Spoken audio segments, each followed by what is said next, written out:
I am thrilled to announce that I have another medical emergency.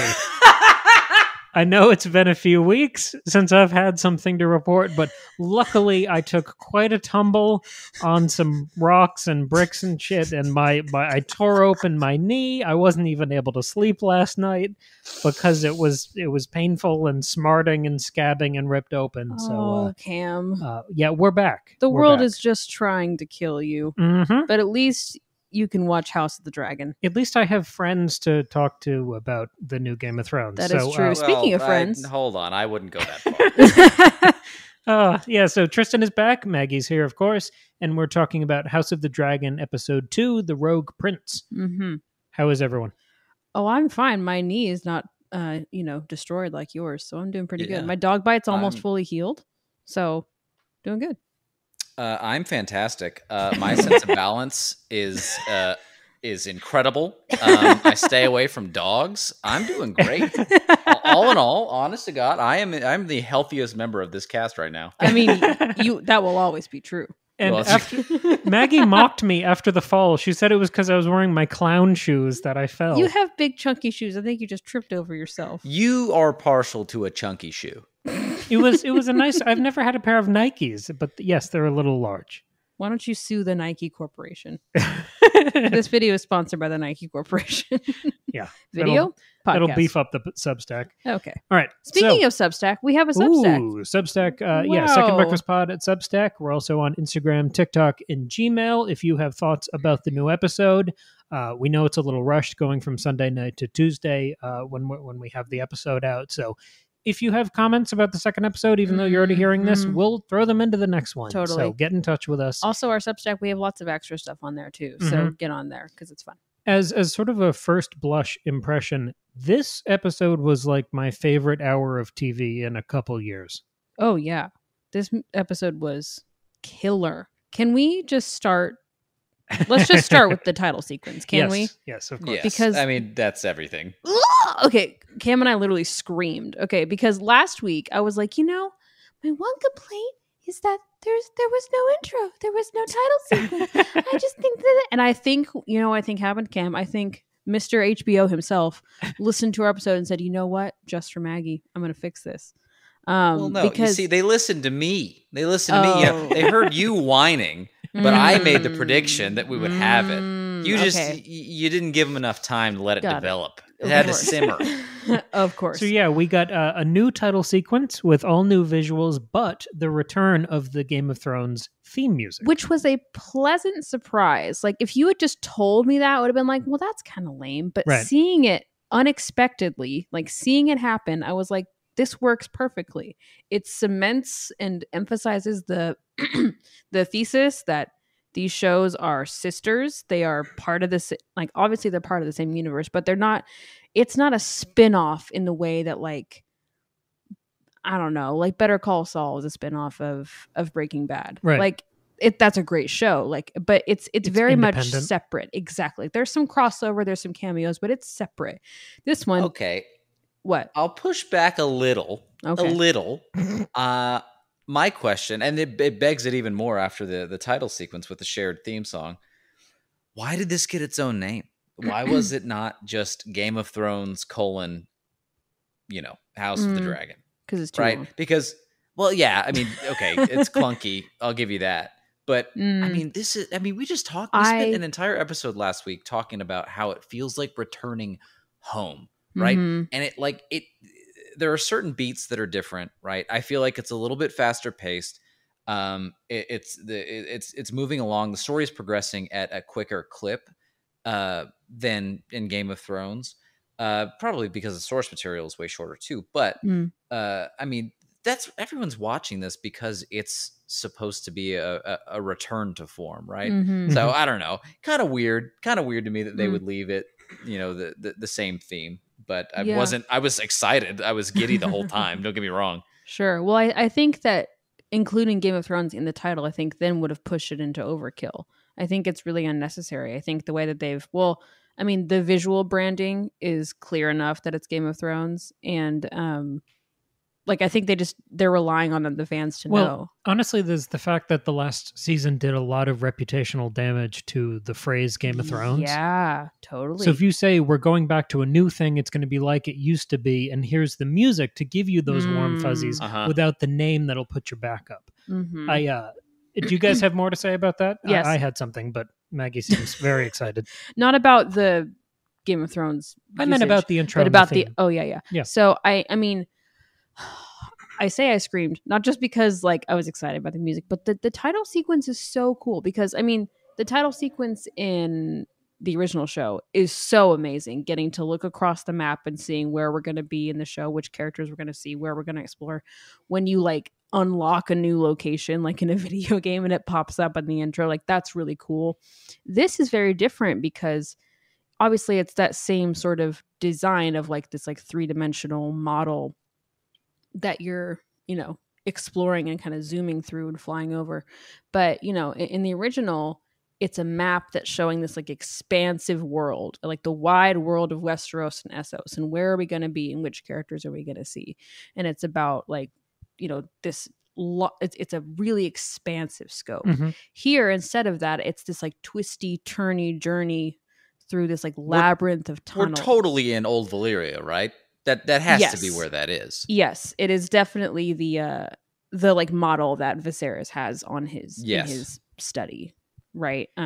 And so it's like which reflects the scopes of both of these shows. Mm-hmm. Game of Thrones is all expansive, and this one is all about this one family. It's insular and it's isolated, and I think that means that the characters have to be sneakier. They have to be like, it's harder to hide when it's all in this one place, all with this one group of people. It makes it a lot more sinister. It's also literally a bloodline moving through this model. Yes. And that's very good. And the blood was just really cool. It was so very, cool. very cool. So Mm-hmm. cool. I just got so excited. Anyway, I think that I get why it wasn't in the first one, mm-hmm. but I'm thrilled that it's going to be, I assume, in all of these going forward. Yeah, I'm sort of glad that you guys had divergent opinions on the music in the intro because I wasn't totally sure where I stood on it. I like that they kind of split the difference where they gave us a new title sequence if they're going to keep the old music.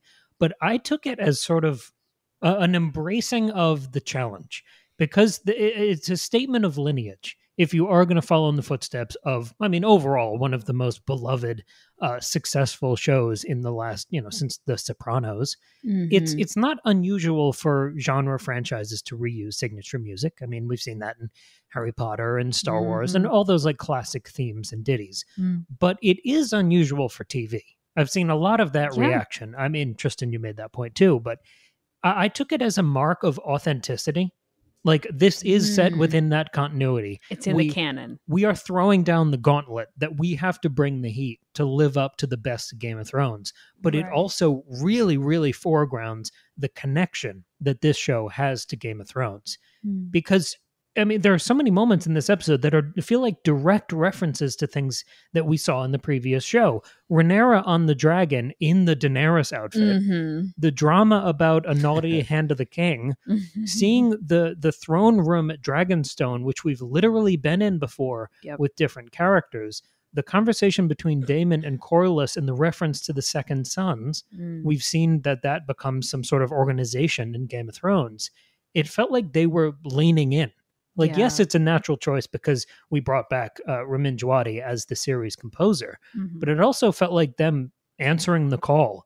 Like, we don't feel the need to run off and be our own thing. And if you don't like it, it's its own thing. We know we were the best and we're coming for the crown again. Yeah. I don't know. I thought it was ballsy.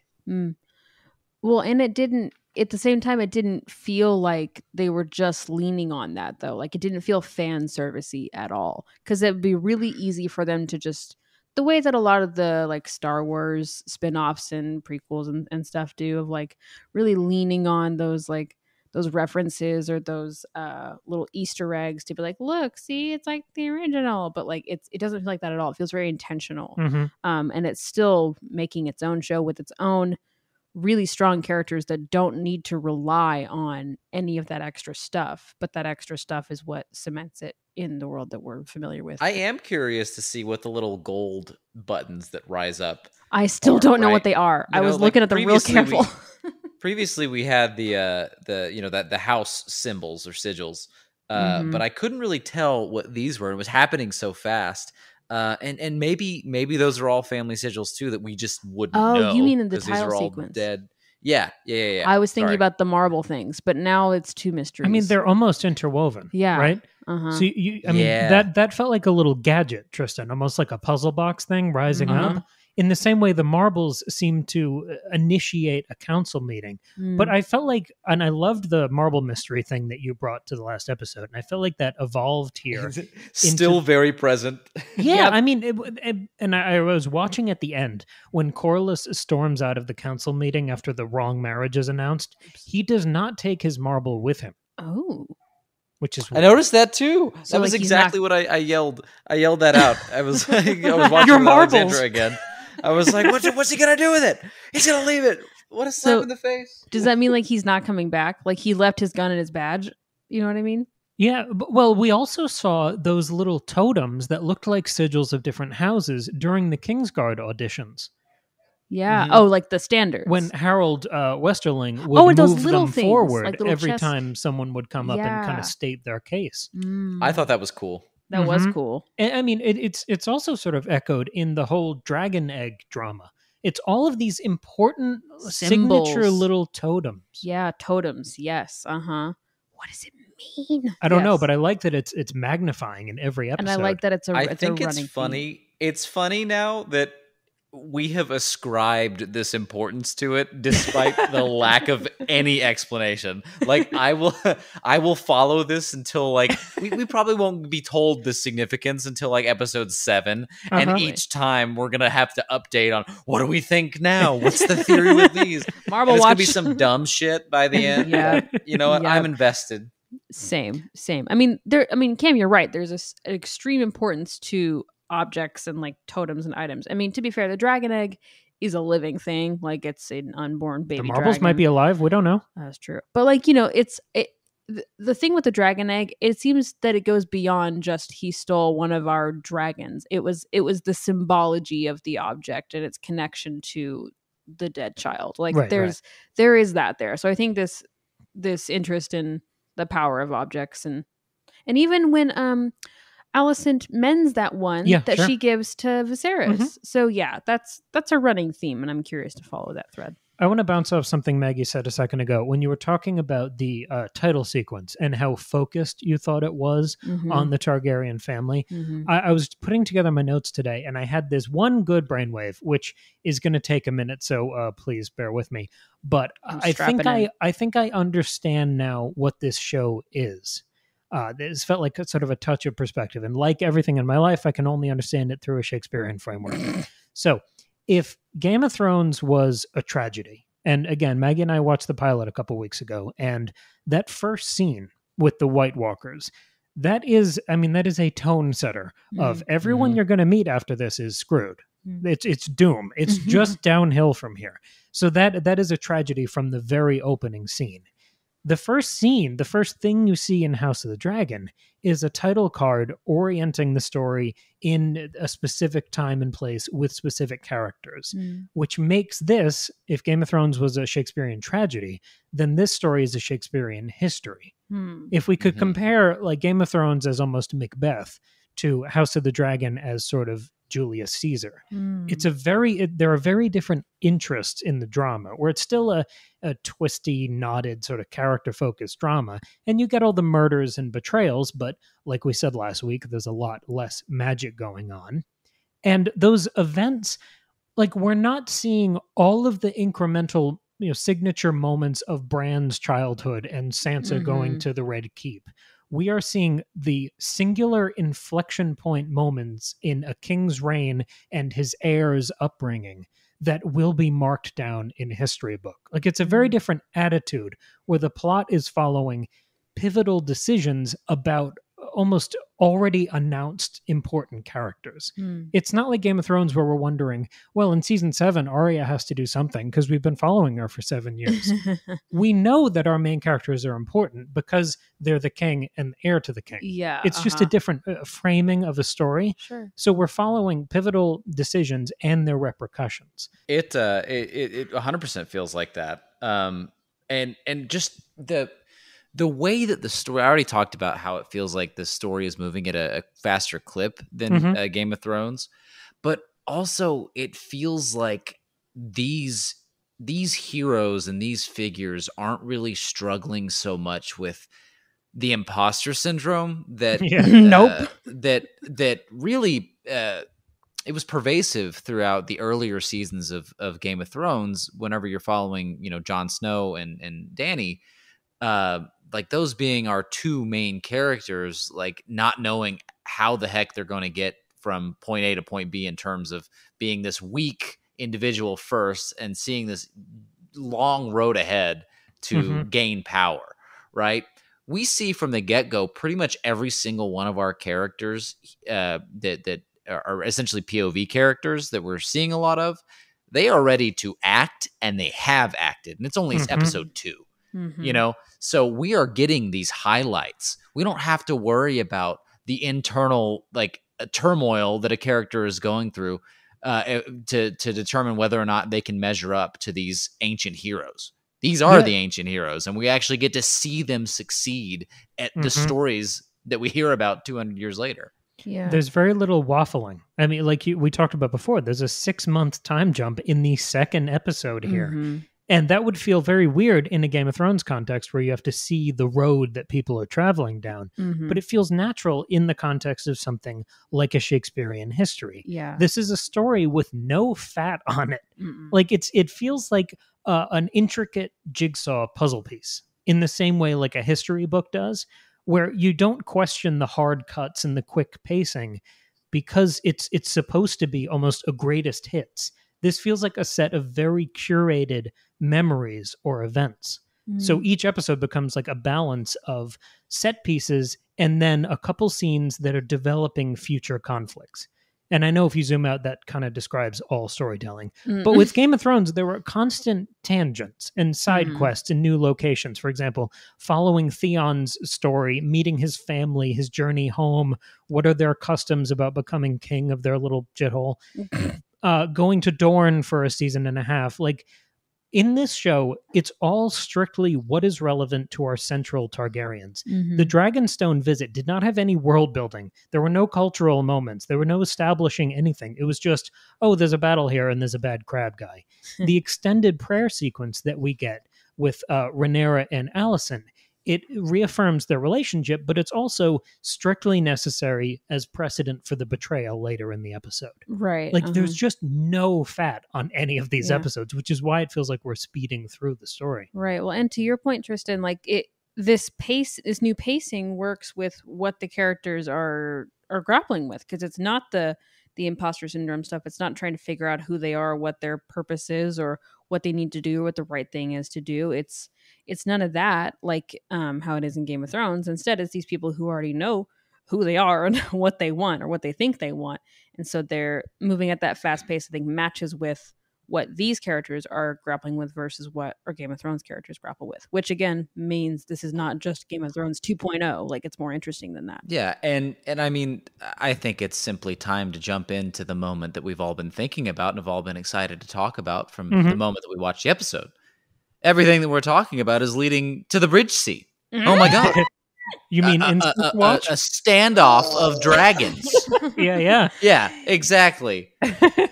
Like, I mean, that is the exact exemplification of everything that we're talking about, because we get to see Rhaenyra being literally everything that Dany wishes that she was. Yes. Honestly, how does this 15-year-old girl manage to do in 2 episodes what Dany could not do in 8 seasons? It is embarrassing.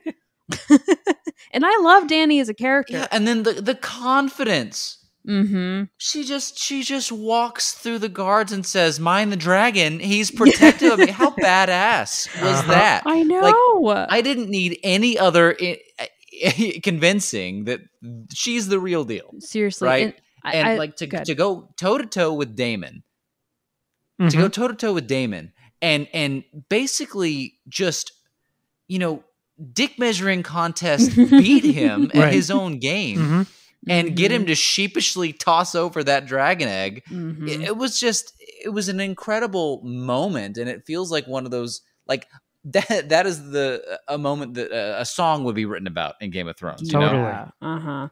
I know, it was so like, I loved how short she is, and let me explain. So when she's picking out, okay, first of all, she's 15. Okay, so she's 15, which is not that young in this world, but still, when she's picking out the knight for the new member of the Gold Cloaks or whatever, she has to step on this stool to look over the edge of the precipice that she's on. Right. And you zoom in on the stool when she steps up and when she steps down. I was kind of rewatching to scroll through earlier, and I noticed that. And then when they're out on the bridge and she, gets off her dragon and is walking through this crowd of men up to Daemon, and Matt Smith is tall. Yeah. And she's walking through this whole crowd, and she's so short compared to everybody, but everyone just, the Red Sea just parts and they move out of the way, and she just like does not care. It was just really cool. I was just like, that's how you write a quote unquote strong female character. Because it's not a traditional definition of strength. It's also not a smart type of strength. Like, we got a text from Brother Samron just now that I thought was pretty interesting. Oh, it was her timing. Yeah, she just watched the first 2 episodes. I didn't realize she was watching. Good for her. Yeah, and she was saying that Daemon is so powerful because he's so erratic and unpredictable. He does not do smart things, but there are these like naked power grabs, and when he's that unpredictable, Viserys has to act because it's undermining his whole reign. And Samron said that Rhaenyra is one-upping him by being even more erratic at 15.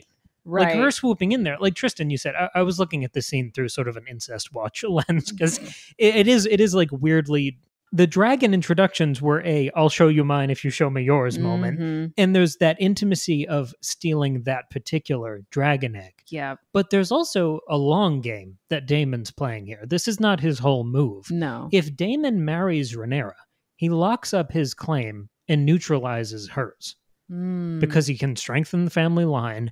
They're not going to, we're not going to pick between husband and wife of who, right, doesn't matter, runs the realm. It'll go back to being, we presume that, of course, the man is going to do it. Right. But the thing I noticed by the end of this episode, when Viserys kind of twists the knife on Rhaenyra, is that in the same way Corlys is driven to run to Daemon and make this alliance that will unseat Viserys, I'm sure.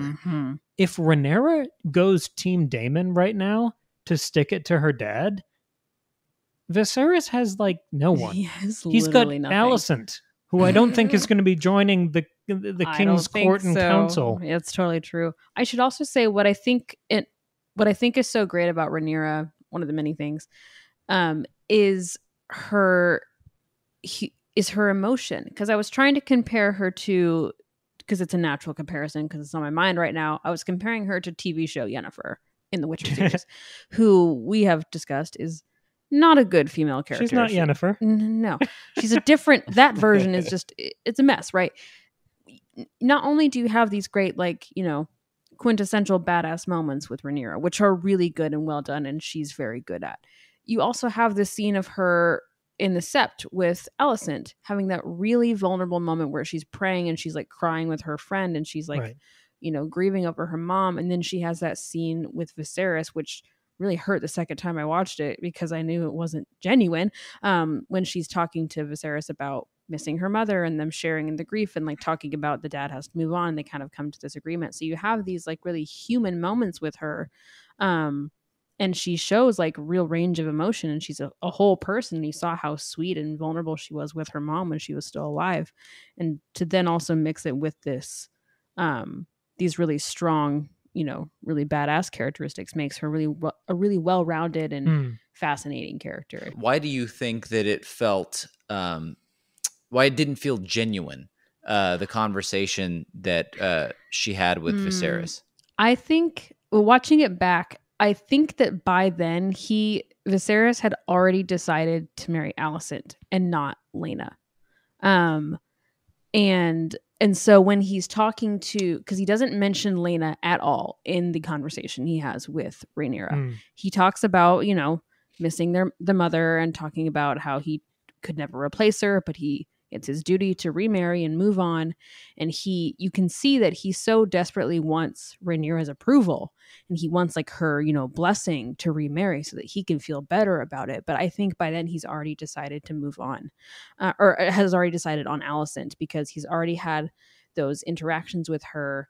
And I think that Rhaenyra's interference with Otto and with Daemon, and her disobeying her father and leaving to go to Dragonstone, and then even when she comes back she returns and she comes into the room, and Viserys is like, you disobeyed me. Like, why did you do that? And she just says, can I sit down?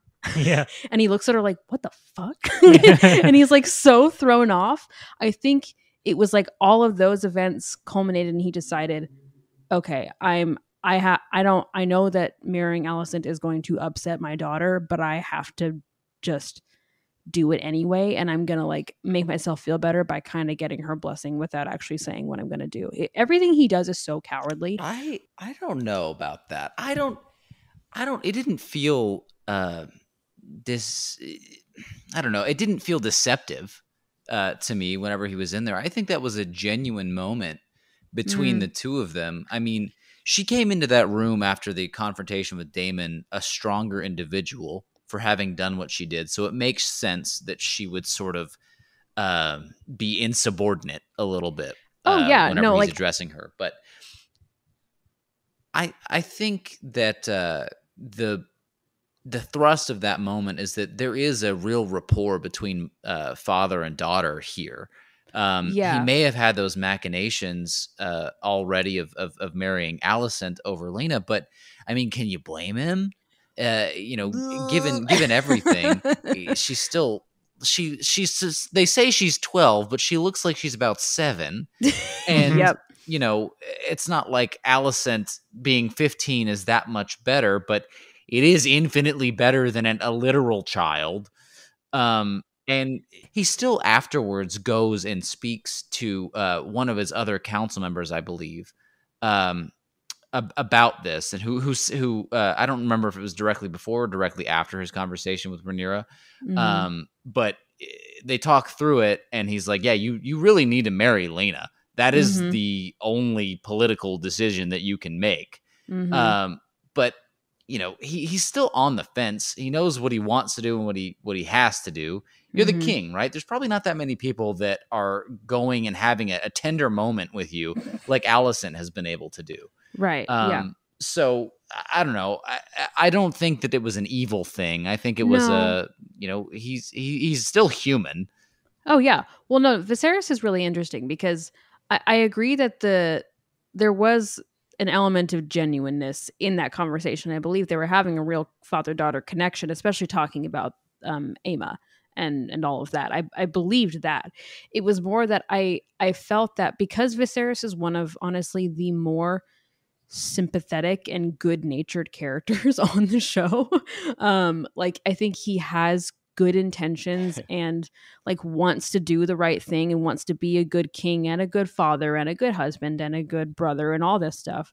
That's why he doesn't just kill Daemon. That's why he doesn't, I think he wants to be a good person, but he's got to do these sneaky things. So I felt like I could see him wanting genuinely wanting his daughter's approval and his daughter to be okay with the decision he was making, but he was too afraid to tell her what he had already decided or was probably going to decide because he knew she wouldn't be okay with it.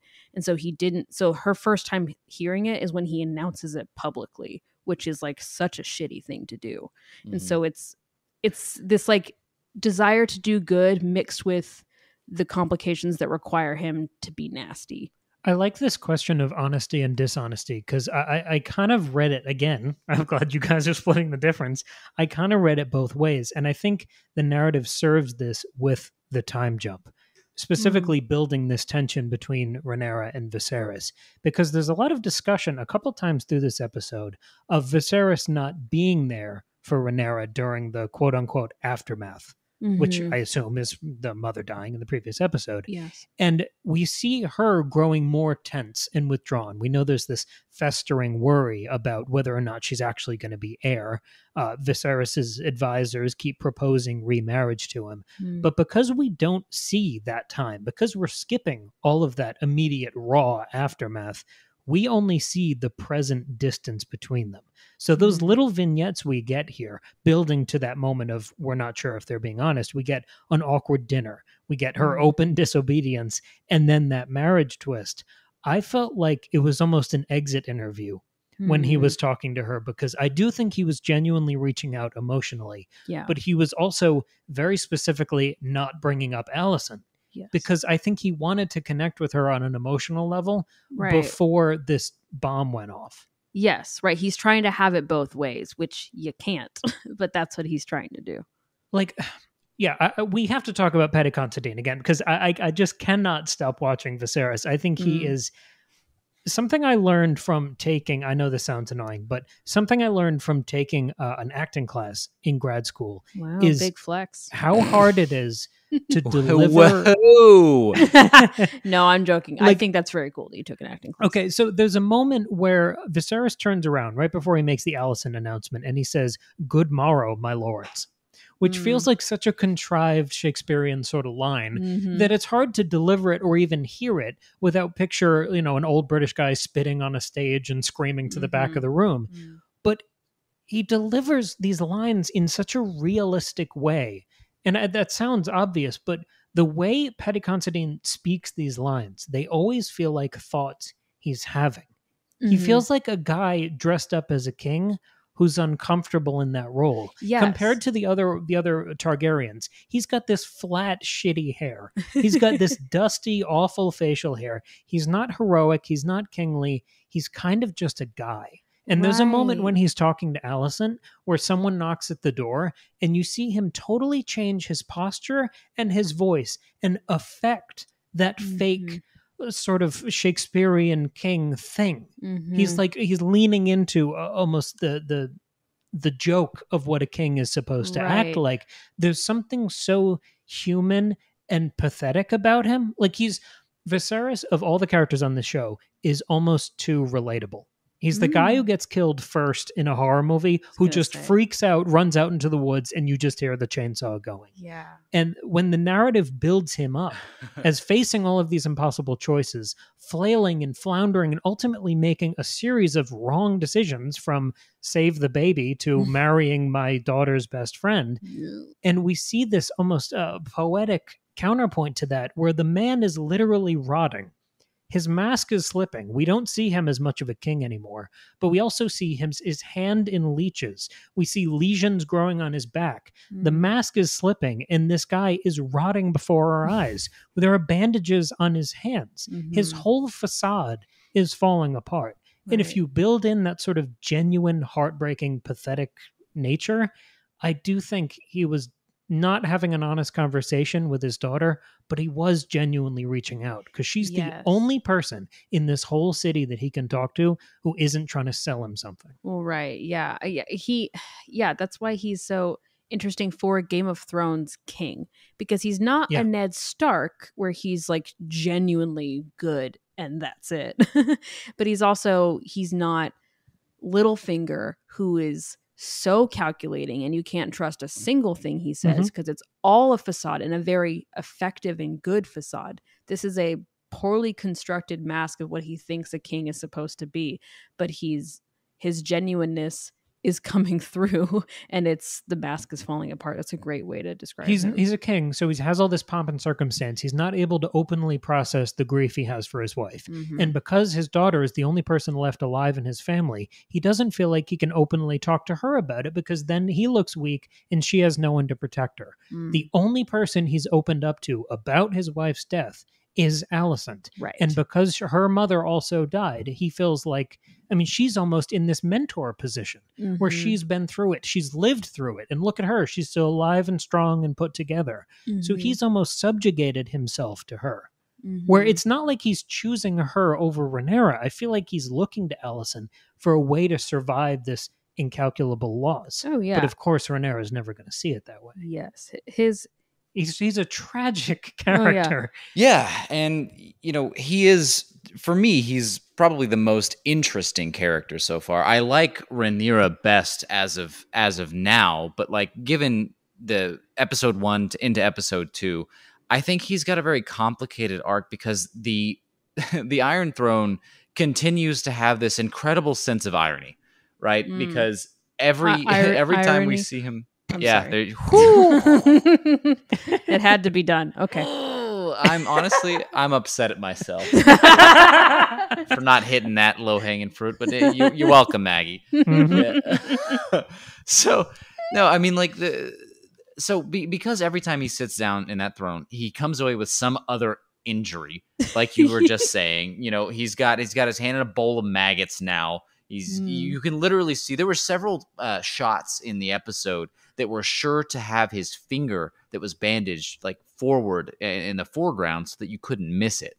And so I think obviously if you zoom out a little bit metaphorically, we see what being king is doing to him. It is figuratively and literally killing him because he's just not cut out for the role.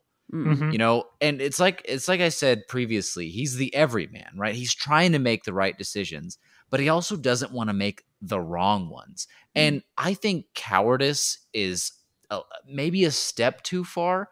I think he's got this sense of stagnation or paralysis in not wanting to make a decision that I think that's what makes him bad for the role. I don't think he's a bad guy.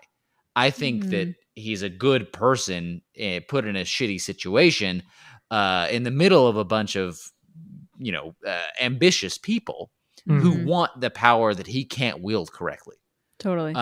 And so I think that's why he's very interesting, because he's trying to do it and he knows the decisions that he has to make. We've just seen time and time again him not make those decisions. He should have killed for treason Daemon. He should have done something to punish him. He should have married Rhaenyra, despite the fact that she's, a fetus. We had 3 or 4 different people tell us that was the right call. He's now made an enemy of Corlys. He's made an enemy of Daemon. He's making an enemy of Rhaenyra.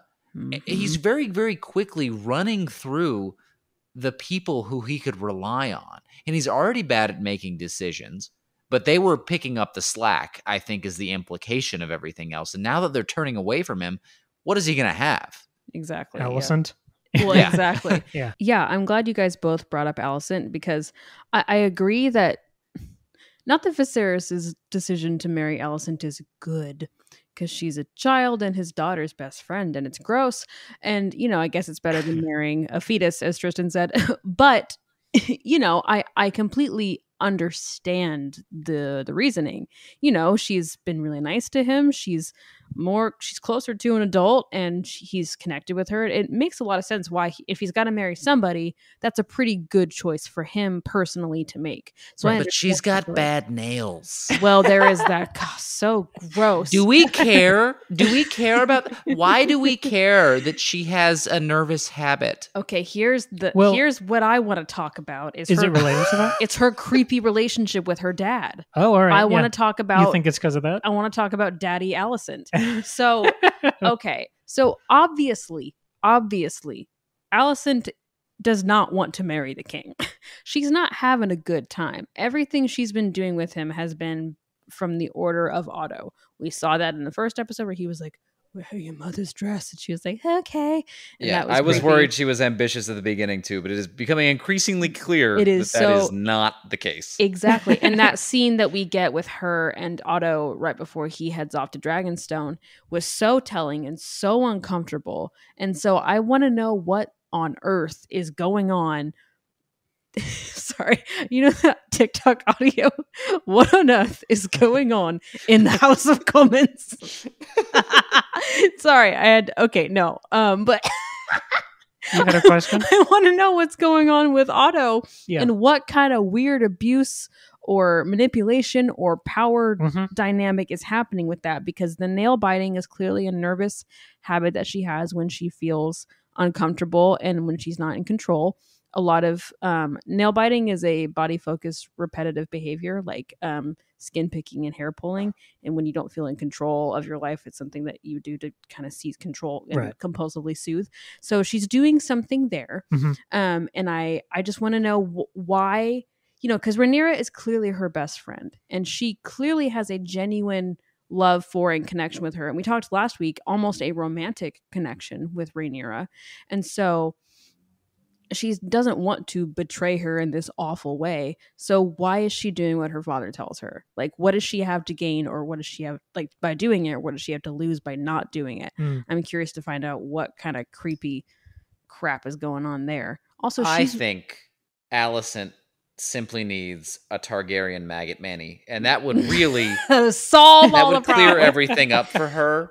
I think that is the storyline that's being set up. There's no way you introduce the maggots and she doesn't also use them. That's a great point. She and King Viserys can go on their honeymoon. They can have, instead of a couple's massage, a couple's maggot cleansing. It's romantic. It's beautiful. But I no. Oh, good. Sorry. I think it's fascinating character work, because Alicent and Otto are a great answer to Viserys and Rhaenyra. I mean, he's keeping Otto is keeping Alicent on a very short leash, because you said something before. You want to know about Viserys' decision to marry Alicent, and I almost wanted to push back there, because I don't think it's Viserys' decision. Well, yeah. From the first second she was sent in with the little chessboard to make friends with the king. Oh, yeah. This has all been Otto. And I noticed something last week. We were trying to figure out who the main characters of this show were. And at that point, we knew Rhaenyra and Viserys were up there. But besides that, we thought it was Daemon and maybe Alicent. In this episode, Rhaenyra and Viserys are still leads. A lot less of Alicent and Daemon. Still important, but a lot less screen time. A lot more for Rhaenys and Corlys. Yeah. And if we look forward for who's been introduced, who's clearly a player, but hasn't gotten that spotlight yet,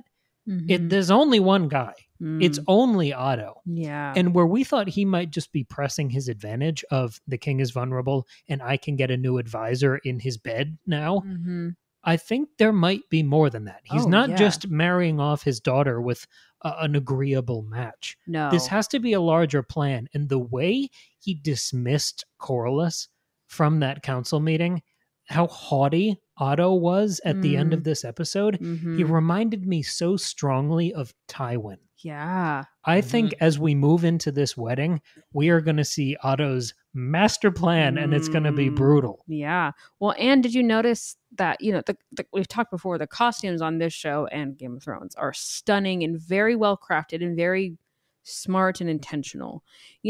Throughout this episode, we see Rhaenyra in, I think, 3 or 4 different dresses. She's in that white one. She's in the black one that she wears when she's riding the dragon. Then she's in like a gold one at one point, and maybe one other.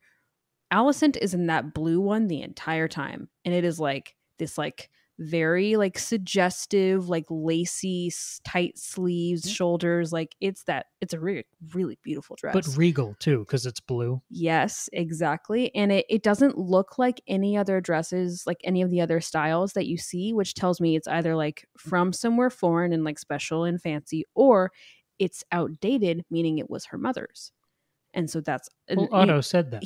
Right, but she didn't. He said that in the last episode when she wasn't wearing this dress. Yeah, but we can infer that it is an old dress of her mother's, and so she's wearing it the entire time she's on screen. And so we can guess that it's meant to be a seduction tool, which is really interesting. We know that because Rhaenyra is our lead, that the emotional agony of basically losing the intimacy of her best friend and her father, because even if they rebuild their relationships, which doesn't seem like a very Game of Thrones thing to happen, there's going to be a They're while not going to go there. to family therapy. Exactly. There's going to be a while there where she's a little isolated. Yeah. But it's not just that. It's not just that there's drama with her friends now. The more I thought about the end of this episode, this franchise has a bit of a reputation with weddings. Oh, you're right. What should we be expecting going into Viserys and Alicent, especially with the ticking clock of his health issues and infections, and knowing that we're going to have this big time jump that's going to age up Alicent and Rhaenyra. What are we expecting from this wedding? Well, from the wedding, I'm not sure, but I don't think Viserys is going to last the season. Viserys is going to... certainly not. I really want him to. Even without all of his health issues, his disposition, he will not survive this world. Well, he's like Ned in that way. I think he said it best himself whenever he was having that scene with Rhaenyra. When Emma died, there was a warmth that left the Red Keep, and it's never coming back. Oh no, it's not. Even down to the musical cues. Remember how I talked about last episode where it was a little warmer? The tone of the musical cues in that first episode was so upbeat. It was so much more upbeat compared to Game of Thrones, and we have never gotten back to that sort of a warm musical cue since episode 1. I know we're only in episode 2, but it really does feel like that warmth has left the Red Keep already. And I don't think it gets any better for our characters from here. I don't think so. Nope. So then with the wedding, I feel like Daemon's going to come busting in and cause some problems, or, like he's going to disrupt it in some way. Or now that we have this new pact between Daemon and Corlys, did they just make the run on the crab guy while Viserys is distracted getting married? Oh, totally. That's an opportunity for a coup while the king is distracted. And that's a comment that I think Rhaenyra made of like, my father's too busy like planning parties and tourneys instead of like doing actual shit. That was what Corlys said to Daemon, and then Daemon said, don't talk about my brother that way. Only I get to shit talk him. I loved that. That was so funny. Yeah. Okay, well still, like... How endearing. I love that. But yeah, so I mean, that makes a lot of sense. While he's like busy pretending to be king and having pomp and ceremony, right. Daemon and Corlys are going to like actually do something. Yeah. Or maybe he'll die. Maybe Viserys will die while giving his vows, and that'll be fun. Or he'll die in the marital bed so that he can still have an heir, and that'll cause problems. That would be fun. Oh, interesting. Alicent would love that. Oh. Hell of a death rattle. Needs a bedding. I had a question. We seem to get a new big bad omen flashing through this episode of that crab feeder guy. Yeah. But it's not just, freaky people near where Theon is from, which is enough of a red flag. Was that grayscale that was covering these people? That's what I wondered. The stuff that killed Jorah, which I think was like old Valyria. So, I mean, yeah, that was the first thing that I thought too. Whenever I saw, it kind of looked like barnacles, but it was, literally gray. First thing that was in my mind was again grayscale, like we had seen previously with Stannis' daughter. I don't know what it is. It looks a little different. No, I mean, this is the same team that did Game of Thrones, so if they really wanted to do grayscale, I feel like we wouldn't be questioning it so much. That's a good point. Yeah, because like we've seen what it looks like. It's not just stuff of legend. We've seen it, so that's a good point. It's more rocky. It's not like a weird Phantom of the Opera mask. Yeah, right. So this must be something else. Interesting. This is like the second or third Pirates of the Caribbean, where we're actually just dealing with like weird like fish ocean people. Creatures. Yeah. Well, did you notice the colors? I mean, that's a good point, because the colors did sort of remind me of Game of Thrones. There were so many Pirates of the Caribbean. There were so many deep teals, and there was that sort of blown out dead nautical aesthetic. Yeah. Do you think we're going to go there? Are we going to have a whole like piratey battle in the next episode? You think the real big bad of this series is going to be Davy Jones?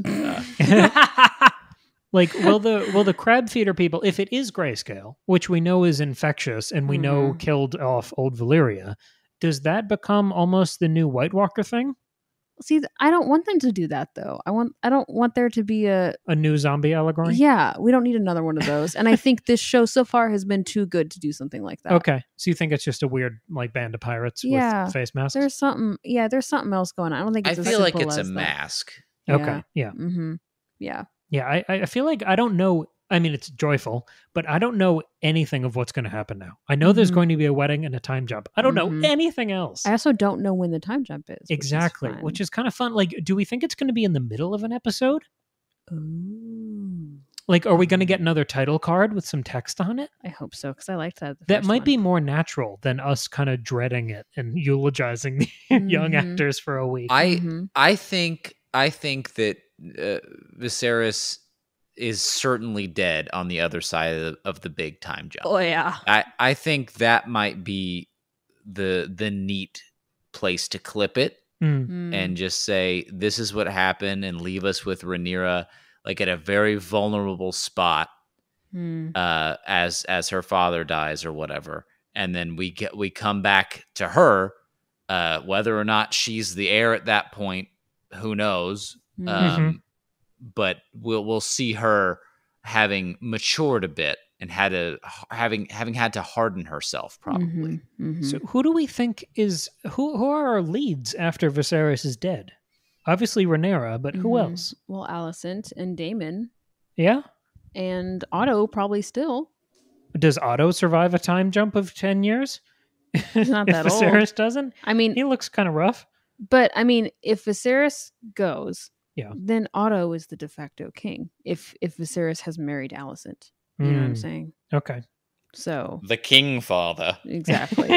Like that's what he wants. And that is something we haven't seen. That's a totally new dynamic for this world. True. Yeah. I mean, the hand of the king is really powerful. I mean, and Tywin kind of was that when Tommen was on the throne. But who also controls the queen. Right. Or like the realm wouldn't just accept Alicent as their leader if Viserys died. So she has to have a kid or it defaults to Rhaenyra or Daemon. Like we're back to the same power struggle. Yes, she has to have a kid ASAP, a son. So you think maybe they have a kid and then the 10-year gap is so we can hear the kid talk? Ooh, cool. That's it. I hope she just gives birth to Tommen and no one questions it. Like no one says anything about it. It's they just have to Tommen. Put bars on the windows. Yeah. Tommen, no. Oh no. Rip. So do we have any final thoughts or predictions going into next week? I am glad that the old man did not marry the child. Well, I'm glad he didn't marry the young child. Whoa, Maggie, can we not be so controversial on this show? You did call him a coward half an hour ago. He's a coward. You won't. Bet you won't. You don't have the guts. No, I mean, yeah. I really don't know. My only prediction is that Viserys is not going to make it. That's all I know. Okay. Tristan, what do you think? Oh, man, I don't know. It's really, really tough to see because, I mean, there's so many plot points that they all militate against Viserys. I'm very excited to see where Corlys goes. That, he already sort of pledged allegiance. He sort of tipped his hand a little bit whenever he was willing to back Daemon in episode 1 as heir. That's true. He did. I think he's going to run into the same issue with Daemon that he is running into with Viserys because there's clearly no love between the two of them. No. Whenever he, casually slaps him down and says, "You don't get to talk about my brother that way," where his real loyalties lie, right? It's somewhere in between Viserys and his ambition, but it certainly has nothing to do with Corlys. Right. At this point, he'll be a stepping stone, but it's funny because at every turn that Daemon has had to really, really be a villain and show his ass, right? He hasn't done it. He didn't maim Kristen Cole. He didn't kill Rhaenyra. He didn't throw down the dragon egg. He didn't really chastise his new wife for speaking out against him pretty much and storming off. Right. And so he by himself doesn't seem to be enough of a threat. But Corlys Valerian has already, his big talk is that he's, you get the impression that he's willing to do pretty much anything to get what he needs done. Right. Yeah, and he'll marry off his child daughter. Exactly. and literally turn his back on the king and storm out of the room. Exactly. And empowered by someone like Corlys, Daemon might be able to do something or forced into doing something that seems to be a familial trait that he and his brother share, which is a step further than what, they like to play it. oh, I'm going to do this thing. Viserys got into this tiff about, oh, I'm going to go to Dragonstone, but he didn't. Daemon, I'm going to steal the dragon egg and my baby's going to be raised with it, but he wasn't. Right? But with Valerian empowering Daemon's actions, it might go further than Daemon even wants to take it. So he's actually going to be forced, I think, to come face to face with his pompous way, right? Eventually, it's going to go past the point of no return to where he can be cute and salvage those relationships. Eventually, something is going to occur that he can't undo, and he's going to be forced to become this villain that he's been flirting with. I love the observation that Daemon keeps pulling back from the edge, because even that moment when Corlys starts shit-talking Viserys and Daemon kind of slaps it down and says, only I get to talk about him that way, that is a strangely principled and human. I mean, he felt like a brother. He didn't feel like a seditious rogue prince, as the title would have us suggest. And the way Corlys looked at him after he checked him on that, he was so disappointed. I agree that Corlys is going to become the engine moving this uprising that could end up a coup on this regime. I'm much more worried about Corlys than Daemon. Yeah. Daemon will ruin people interpersonally. Corlys will dominate the realm. Unless Daemon is playing, like you kind of said earlier, Cam, like or maybe it's Tristan, whatever, a much longer game, and that he's got some other tricks up his sleeve and he's being very intentional in his holding back. Like how he wouldn't kill the guy at the tournament. Well, exactly. We said that last week. Yes. Yeah. So it could be that he is kind of failing to walk his talk, or it could be that he's got a lot more things up his sleeve that he's just I think it's becoming clear that that's Daemon's arc. I think he is going to find whatever medal he doesn't have right now, and I think it'll be for the worst, because like we were talking about last week, the madness that seems to develop in Targaryens over time versus being born with it, right? You've got all of these elements that are going to corrupt a readily corruptible Daemon. He's got all of this ambition and energy, and really he doesn't want to direct it at any of the points that would actually get him to the next step, right? He likes the idea of it, but has no follow through. I think his arc is going to be developing that follow through and seeing that to its end. And I don't I don't like the idea of where that could take him. Yeah, he's a fascinating character, and I love that he's not mustache twirling evil. It makes him interesting to watch. It gives him like a splash of Tyrion. Yeah. just a little bit, but way more self-destructive and nasty. Totally. He's like Joffrey balanced with a little bit of Tyrion. Yes. Yeah. I love that. Fair. I don't know where it's going. I love that we don't know the episode titles. I know I said that last week, but it's such a joy. I feel like I go in uncolored every week into these episodes. Me too. That's how I like Game of Thrones, especially because it is so twisty turny, and it's meant to be plot twisty. So I like that I don't know anything. Fantastic. All right. Anyone have anything else? No. Right. I'm just really glad that I don't live in this universe. Truly. Wait, hold on. What? We didn't talk at all about Rhaenys. Oh yeah. And I think that is I do have a gripe first. I'm not sure if you guys are familiar with Rubik's Cubes, but I am really, really curious to learn how they were able to shove one up behind her head to give her a literal box hair. What is that? Well, what's funny is in the first episode, it was a bit less dramatic, and I was like, she's got cool hair. And then this one, I was like, what? She's a weird head. What's going on over there? Her head is straight up a Minecraft character. It is interesting. I mean, it's cool. She kind of looks like a dragon. No, I mean, I really want to like her a lot, but she just feels like not a carbon copy, but a very similar version of the Queen of Thorns. Like that's kind of all she feels like. And a cautionary tale for Rhaenyra. Yes, I mean, and maybe she's going to turn out to be a lot more interesting. I liked the conversation she had with Rhaenyra, but I was like, I've seen this before. Who do you think is wearing the pants between her and Corlys? Who's coming up with these plans to sell off their children, dominate the realm? They are both wearing pants, and they are in a 3-legged race. They are wearing the same pair of pants. That's my read as well. Yeah. Good. The same 3-legged pair of pants. yeah.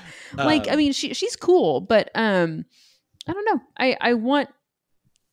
I'm nervous when she's in the room. Yes, I feel like she's kind of lying in wait. I think we're not going to see her like really come alive for a little bit.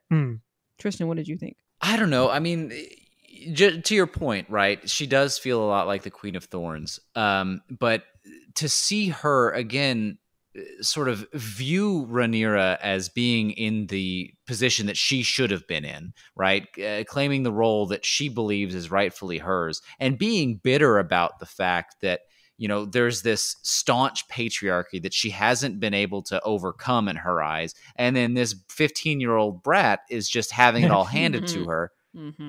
And is, you know, basically everything that she wants to be. Yeah.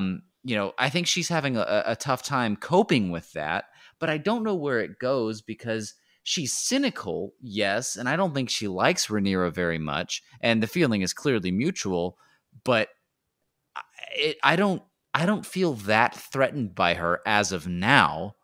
It just feels like she's sitting in her corner and sulking and sniping, taking pot shots when she can, but I don't really feel a lot of fear regarding, you know, what she might do next. She hasn't been set up that way yet.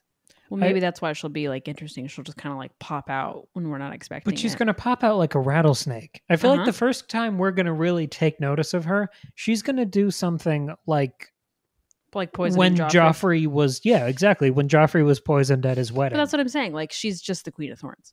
Even if she does something like that, Queen of Thorns was formidable by the end of the show. No, she was awesome. I love her. But I'm saying if that's what Rhaenys does, that's just the same thing. But we have a royal wedding coming up. I'm saying this show is better than that. I hope at least that they're not just gonna like X equals Y. You know. I have a question, sort of bouncing off that.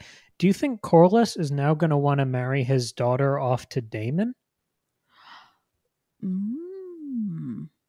I think only if he's like gonna really push the claim that Daemon is like, not until they've like officially declared Daemon is the new king. Okay. Like once Viserys dies, which he will, I think they're gonna step in and be like, okay, Daemon's the new king and my daughter is his wife. That alliance is very precarious for the whole realm. Yeah, and then we will have had a time jump too. So she may be at least gross. A toddler by the time we actually see her. She'll be potty trained by the time. That's a great point. Yeah. She will be firmly on her way to pull-ups. Oh God. It's so gross. But yeah, I mean that would make it less weird. Yeah, that's as good a note as any to end the podcast on. I hate it. All right, we already did the plugs. Second Breakfast Pod at Substack, Instagram, TikTok, and Gmail. Yep. Thank you, of course, for Tristan for coming back on the show. It's so fun doing these House of the Dragon episodes with you. And for everyone else, Meg and I will be back on Friday with the next Witcher chapter, which is fantastic. Oh, it's so good. We read it the other day, and I'm so looking forward to recording that discussion. Me too. And then on Sunday, check out the third episode of House of the Dragon. Send us your thoughts, and we will be back again on Tuesday to discuss more of this wonderful, wonderful, twisted... I can't believe this came from a guy from New Jersey. It's just, it's strange. In a hat. I know. I love it so much. I'm very grateful, but it's weird. Yeah. It's a little weird. Cool. All right. See you soon. Thanks, everyone. Bye. Toodaloo.